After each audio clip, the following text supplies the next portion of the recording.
Recorded in the Siddle studio of Northwest Florida State College is this month's dynamic episode of QEP Q&A. This month's special guest is Dr. Jessica Temple. Now I present to you the hostess with the mostest, Dr. Patrice Williams-Shuford. Hi, and welcome to QEP Q&A. I am Patrice Williams-Shuford, Quality Enhancement Plan Director here at Northwest Florida State College, and today I'm joined in the studio by Dr. Jessica Temple. Welcome, Jessica. Hi, thank you for having me. You are so welcome. I appreciate your being here. And today what we're going to talk about is peer reviews. It is one of our 15 active and engaged learning strategies that we have defined for the institution. So I had an opportunity, let me just say first, to come into your class a couple of times as a part of our observational protocol and to see you implement peer reviews. And so before we get into that, I'd just like to know, what courses do you teach here at the college? So I teach primarily English composition 1101 and 1102, along with all the creative writing courses. I've also taught the integrated reading and writing. Excellent. I won't ask if you have a preference, but do you have a preference? Well, I love creative writing, so that's kind of my first love, so that's probably my favorite. But I also really like Comp 2 because I do read and write about literature, so that's enjoyable as well.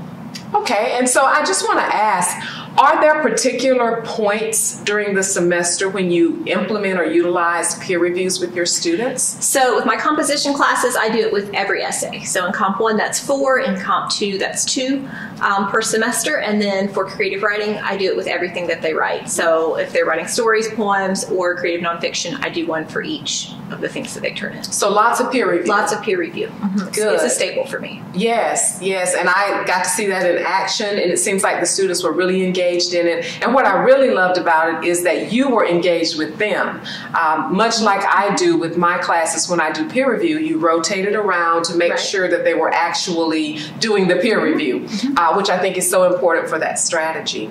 So how effective do you feel that it has been as a strategy? I think it's fairly effective. Students seem to learn a lot from it. I see improvements over the course of the semester as they get feedback from different people, and that's one of the things that students continually say at the end of the semester when I have them do reflection.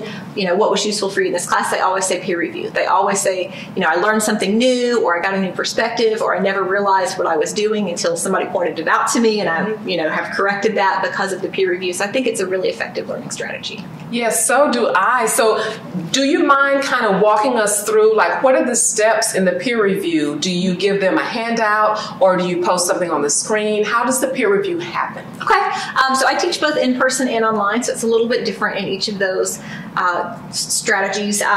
For in-person classes, I usually have the questions in Canvas for them, and so they can pull it up on their own screens, but I also put it up on the screen in front of the room for people who don't have a computer in front of them. And it is downloadable. I do it as just a Word document, so they can download and fill in if they want to swap their answers with the other person. That way they can do it, or if they want to handwrite it, however they want to do it, I kind of leave that part up to them. But I pair them up differently each time, so they're not staying with the same partner throughout the semester. They get a different partner, sometimes 2 people. Sometimes I group them in 3, so they each do 2 reviews and get feedback from 2 people as well. And I switch it up. I think when you were there, I did something probably really silly with like birthdays or something. I tried to sort of make a game out of it. So it's a different way each time. You did heights, maybe? Heights, maybe. Heights, yeah, I do heights. I do birthdays. Sometimes if it's like near a holiday, I'll do like, what's your favorite treat to eat on Easter, or what's your favorite Thanksgiving dish or whatever, and pair them up that way. So it's kind of fun that way. And then, you know, they've got their partner, they switch papers, they read first, they answer the questions, and then I encourage them to talk about it, to discuss their essay with their partner. So ask questions about your essay that you want them to answer. If you didn't understand something in their essay, let them know and kind of talk it out and see how they might improve that. And then, like you said, I circulate and help answer some of those questions as well. Or if they're not quite sure what I'm asking in some of those questions, I do it that way.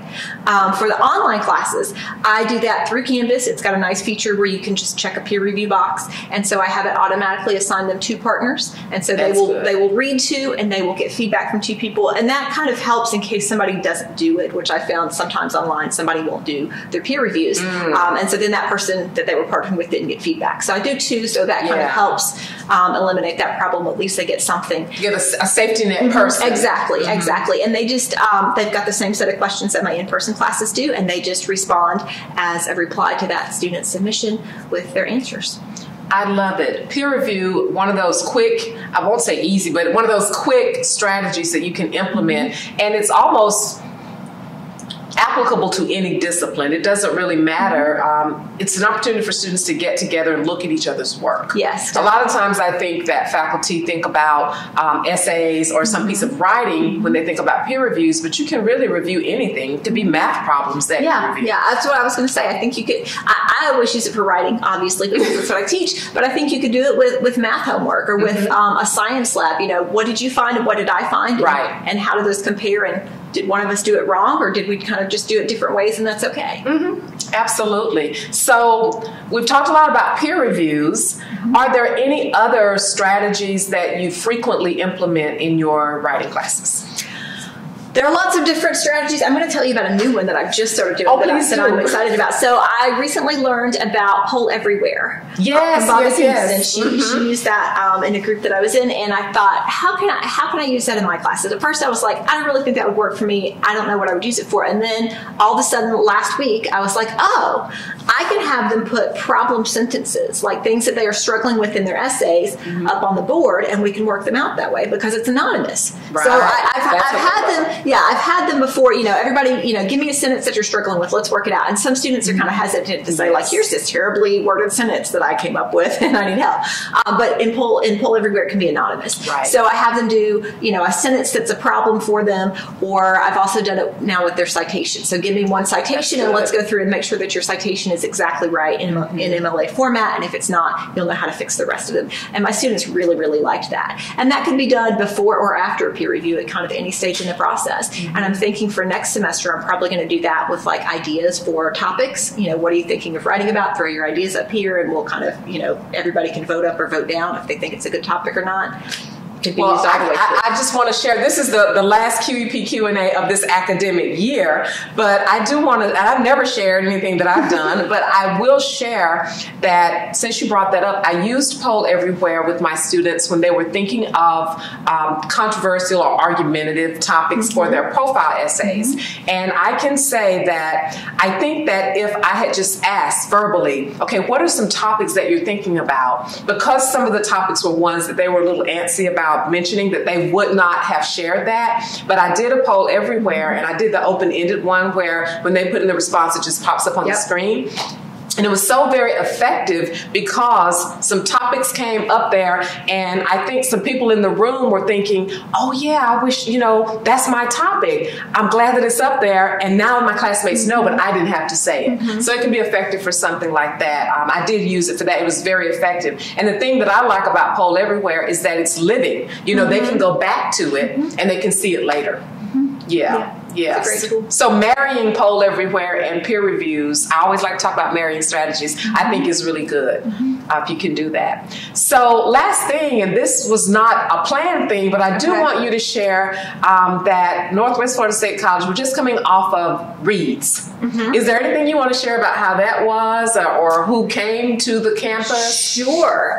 So our Reads Week, if you don't know, is 1 week every year in the spring in April where we celebrate reading. So we encourage literacy and literary type events. Students have lots of opportunities to participate throughout the week.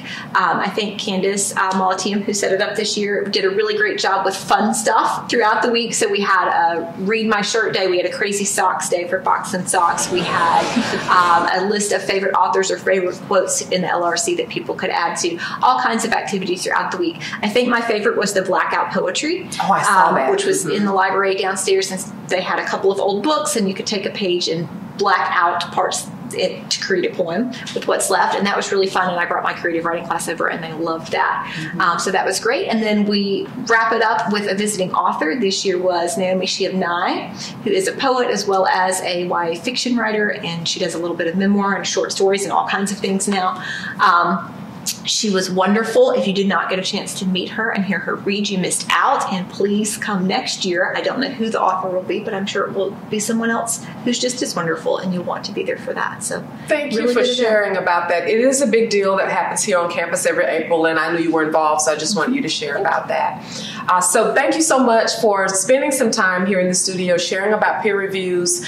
I love what you're doing in your classroom. I hope I get a chance to come back and observe the peer review in action, because every time I get something different from it.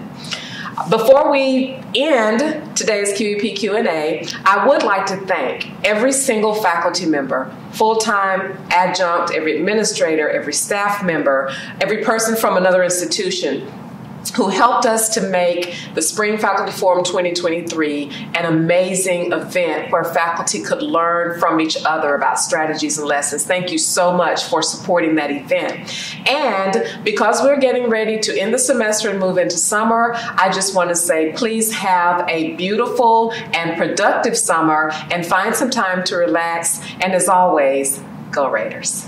Go Raiders.